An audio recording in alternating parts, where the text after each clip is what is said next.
French കമ്പനിയായ Citroën അവരുടെ ആദ്യത്തെ ഇലക്ട്രിക് വാഹനം കൊണ്ടുവന്നത് ഇപ്പോഴത്തെ ഒരു ടൈം വെച്ച് നോക്കി 1 വർഷം മുമ്പായിരുന്നു. 2023 ഫെബ്രുവരിയിലാണ് ആദ്യത്തെ ഇലക്ട്രിക് വാഹനവുമായിട്ട് സിട്രോയിൻ എന്ന കമ്പനി ഇന്ത്യൻ മാർക്കറ്റിൽ വന്നത്. അന്ന് നമ്മൾ ചെന്നൈയിലെ ട്രാക്കിൽ പോയിട്ട് സിട്രോയിൻ ഓടിച്ച് നോക്കിയിരുന്നു, അല്ലെങ്കിൽ C3 ഓടിച്ച് നോക്കിയിരുന്നു.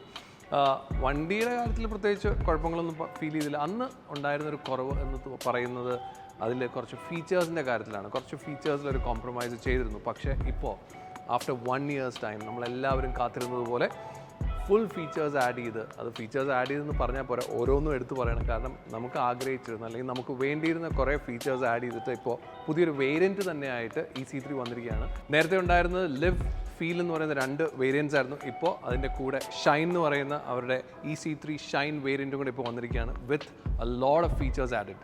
C3 പറ്റി എല്ലാവരും സംസാരിച്ചത് അതിൻ്റെ ഫീച്ചേഴ്സിനെ പറ്റി മാത്രമായിരുന്നു. കാരണം അതിൻ്റെ ഒരു റേഞ്ചിൻ്റെ കാര്യത്തിലോ അല്ലെങ്കിൽ ഒരു ഡ്രൈവബിലിറ്റിയുടെ കാര്യത്തിലോ സസ്പെൻഷൻ്റെ കാര്യത്തിലോ ഒക്കെ എല്ലാവരും തന്നെ ഉപയോഗിക്കുന്ന എല്ലാവരും തന്നെ സൂപ്പർ ഹാപ്പി ആയിരുന്നു. പക്ഷേ എല്ലാവരും പറഞ്ഞിരുന്നത് ഫീച്ചേഴ്സ് ഇല്ല, അലോയ് വീൽ ഇല്ല, അങ്ങനെയൊക്കെ ആയിരുന്നു. എന്താണെങ്കിലും അതെല്ലാം ഫിക്സ് ചെയ്തിട്ട് ഇപ്പോൾ ഷൈൻ വന്നു. ഷൈൻ സ്റ്റാർട്ട് ചെയ്യുന്ന പ്രൈസ് എന്ന് പറയുന്നത് 13.19 lakhs ആണ്. എക്സ്ഷോറൂം പ്രൈസ് വരുന്നത്. എക്സ്ഷോറൂം പ്രൈസ് എന്ന് കേട്ടാരും ഞെട്ടേണ്ട, കാരണം നമ്മുടെ കേരളത്തിൽ 5% ആണ് ഇപ്പോൾ ടാക്സ് ഉള്ളൂ. സോ ഐ തിങ്ക് എത്ര കാലം അത് നീണ്ടു നിൽക്കുമെന്ന് അറിയില്ല. പക്ഷേ ഇപ്പോൾ ടാക്സ് 5% അല്ലെങ്കിൽ 5% തൊട്ട് താഴെ ഉള്ളൂ. സോ 13.19 lakhs പ്ലസ് ഒരു 5% ടാക്സും ഇൻഷുറൻസും എല്ലാം കൂടി വലിയൊരു എമൗണ്ട് വരാൻ സാധ്യതയില്ല. പക്ഷേ വിത്ത് ഓൾ ദ ഫീച്ചേഴ്സ് എനിക്ക് തോന്നുന്നത് it is gonna be A good deal. എന്താണെങ്കിലും ഇതിൽ വന്നിരിക്കുന്ന വ്യത്യാസം, അല്ലെങ്കിൽ പഴയ നമുക്കുണ്ടായിരുന്ന C3 നിന്ന് വ്യത്യാസം വന്നിരിക്കുന്നത് ഫ്രണ്ടിൽ തന്നെ നമുക്ക് ഈ ഒരു സ്കിഡ് പ്ലേറ്റ്, ഒരു സിൽവർ കളർ സ്കിഡ് പ്ലേറ്റ് കിട്ടുന്നുണ്ടെന്നുള്ളതാണ് ഫ്രണ്ടിൽ തന്നെ കിട്ടുന്നത്. ഇതിൽ ഫോഗ് ലാമ്പ് വരുന്നത് ആക്സസറി ആയിട്ട് നമുക്ക് ഫോഗ് ലാമ്പും ലഭിക്കുന്നുണ്ട്. സൈഡിൽ വന്നപ്പോഴാണ് ശരിക്കും അലോയ് വീലിൻ്റെ ഒരു ഭംഗി എനിക്ക് ഫീൽ ചെയ്യുന്നത്. കാരണം ഈ അലോയ് വീൽ ആയതുകൊണ്ട് തന്നെ സൈഡിൽ മാത്രമല്ല ഫ്രണ്ടിൽ നോക്കുമ്പോൾ എനിക്ക് C3 കുറച്ചുകൂടെ വലുതായ ഒരു ഫീലിംഗ് എനിക്ക് വരുന്നുണ്ട്. അലോയ് വീൽ ടു ആ ടയറിൻ്റെ ഒരു കോമ്പിനേഷനോട് കൂടി വരുമ്പോൾ ലുക്സ് മച്ച് മോർ ബിഗർ നേരത്തെ ഉണ്ടായിരുന്നതിനേക്കാളും. എന്താണെങ്കിലും അലോയ് വീൽ വരുന്നത് ഒരു 15 inch ഡയമണ്ട് കട്ട് അലോയ് വീലാണ്.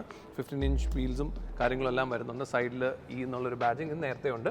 അതുപോലെ ORVM വരുന്നത് നമുക്ക് അകത്തുനിന്ന് കാണാം. ORVMൻ്റെ വ്യത്യാസം മുകളിലെ ഈ ഒരു റൂഫ് റെയിലെല്ലാം കുറച്ചും കൂടി ഡിഫറെൻ്റ് ആയിട്ട് വന്നിട്ടുണ്ട്. വേറെ വ്യത്യാസമൊന്നും സൈഡിൽ നോക്കുമ്പോഴില്ല.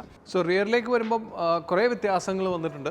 ഒന്ന്, ഫ്രണ്ടിൽ ഞാൻ പറഞ്ഞ പോലെ തന്നെ ഒരു ഫോക്സ് സ്കിഡ് പ്ലേറ്റ് വരുന്നുണ്ട്. അത് കൂടാതെ റിയർ വൈപ്പർ വരുന്നുണ്ട്, ഡീഫോഗർ വരുന്നുണ്ട്. അത് കൂടാതെ ക്യാമറയും ഇപ്പോൾ നമുക്ക് പുതിയ C3 ഷൈൻ വേരിയൻറ്റിൽ അവൈലബിൾ ആയിരിക്കും. ഇതൊക്കെയാണ് എക്സ്റ്റീരിയറിൽ വന്നിരിക്കുന്ന വ്യത്യാസം. ഇൻറ്റീരിയറിലാണ് ഒരുപാട് പേര് പരാതി നേരത്തെ പറഞ്ഞിരുന്നത്. കാരണം അതിൻ്റെ ഒരു മിറർ അഡ്ജസ്റ്റിംഗ് ഒരു ചെറിയ ലിവർ മാത്രമായിരുന്നു. അത് നമ്മളന്ന് ആക്ച്വലി ഓടിച്ച സമയത്തും വിചാരിച്ചു എന്തിനാണ് ലിവർ വെച്ചിരിക്കുന്നത്, അല്ലെങ്കിൽ നമുക്കൊരു ഇലക്ട്രിക്കലി അഡ്ജസ്റ്റ് ചെയ്യാൻ പറ്റുന്നൊരു ഓപ്ഷൻ അന്ന് ഉണ്ടായിരുന്നില്ല എന്നുള്ളത് എനിക്കൊരു പരാതിയായിരുന്നു. എന്താണെങ്കിലും ആ പരാതി ഇപ്പം മാറ്റി നമുക്ക് ഇലക്ട്രിക്കലി അഡ്ജസ്റ്റ് ചെയ്യാൻ പറ്റുന്നൊരു മിറർ നമുക്കിപ്പം പുതിയ C3 ലഭിക്കുന്നുണ്ട്. അത് കൂടാതെ റിവേഴ്സ് ക്യാമറ, അതുപോലെ ലെതർ സ്റ്റിയറിംഗ്, അങ്ങനെയുള്ള കാര്യങ്ങളൊക്കെയാണ് ഇൻറ്റീരിയറിൽ പുതിയ C3 വന്നിരിക്കുന്ന വ്യത്യാസം. സോ C3 ഞാൻ പറഞ്ഞ പോലെ ആ ഫീച്ചേഴ്സിൻ്റെ ഒരു കുറവാണ് കൂടുതൽ ആളുകളും, അല്ലെങ്കിൽ ഇതിൻ്റെ ഓണേഴ്സ്, അതിൻ്റെ ഒരു ഉപയോഗിക്കുന്ന ആളുകളെല്ലാം പറഞ്ഞത് അതിൻ്റെ ഫീച്ചേഴ്സ് കുറച്ചും കൂടെ ആഡ് ചെയ്ത് വന്നിരുന്നെങ്കിൽ ആഗ്രഹമാണ് മിക്ക ആളുകളും പറഞ്ഞത്. അതിൻ്റെ പവറിലൊന്നും ഒരു കൺസേണോ അല്ലെങ്കിൽ ഡ്രൈവബിലിറ്റിയിൽ ഒരു കൺസേണോ സസ്പെൻഷൻ്റെ കാര്യത്തിലൊക്കെ കൺസേൺ അല്ല, കൂടുതൽ ഹാപ്പിയാണ് അവരെല്ലാവരും.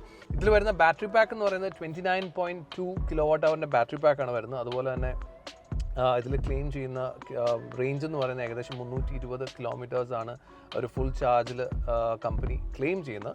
സോ റിയൽ ലൈഫിൽ ഒരു 250, 230 ആ റേഞ്ചിൽ എന്തായാലും കിട്ടേണ്ടതാണ്. സോ ഞാനൊരു റിയൽ ലൈഫ് വാല്യൂ ആണ് പറയുന്നത്, ഇപ്പോൾ ആളുകൾ ഉപയോഗിച്ചുകൊണ്ടിരിക്കുന്നത്. നമുക്ക് ഈ മോട്ടറിക്ക് തരുന്ന പവർ എന്ന് പറയുന്നത് ഏകദേശം 57 HP പവറും 143 Nm ടോർക്കും ഉണ്ട്. സോ ഇലക്ട്രിക് വാഹനങ്ങളുടെ ടോർക്ക് നമുക്ക് എല്ലാവർക്കും അറിയാവുന്ന പോലെ നല്ലൊരു ബെറ്റർ, അല്ലെങ്കിൽ കുറച്ചും കൂടി ഒരു സഡൻ പിക്കപ്പും കാര്യങ്ങളും ആ ഒരു പവർ ഡെലിവറി എല്ലാം നന്നായിട്ട് കിട്ടുന്നുണ്ട്. സോ ഒരു 57 ആണെങ്കിൽ പോലും ആ ഒരു ഇനീഷ്യൽ എല്ലാം നന്നായിട്ട് തന്നെ ലഭിക്കുന്നുണ്ട്. സോ ഓവറോൾ എല്ലാവരും തന്നെ ഉപയോഗിക്കുന്ന എല്ലാവരും തന്നെ ഹാപ്പിയാണ്. അതിൽ കൂടുതൽ വന്നിരിക്കുന്ന ആ ഫീച്ചേഴ്സും കൂടെ വന്നപ്പോൾ ഇറ്റ്സ് എ കംപ്ലീറ്റ് പാക്ക് നാവും. ഞാൻ പറഞ്ഞ പോലെ ഇതിൻ്റെ ചാർജിങ് ടൈം ഒരു 10 to 80% ചാർജ് ചെയ്യാൻ എടുക്കുന്ന ടൈം എന്ന് പറയുന്നത് വെറും 57 minutes, അല്ലെങ്കിൽ 1 മണിക്കൂർ തന്നെ നമുക്ക് കാൽക്കുലേറ്റ്. 1 മണിക്കൂറിൽ നമുക്ക് 10 to 80% നമുക്ക് ചാർജ് ചെയ്യാനും സാധിക്കും, നമ്മുടെ ഒരു DC ഫാസ്റ്റ് ചാർജിങ് ഒക്കെ ആണെങ്കിൽ.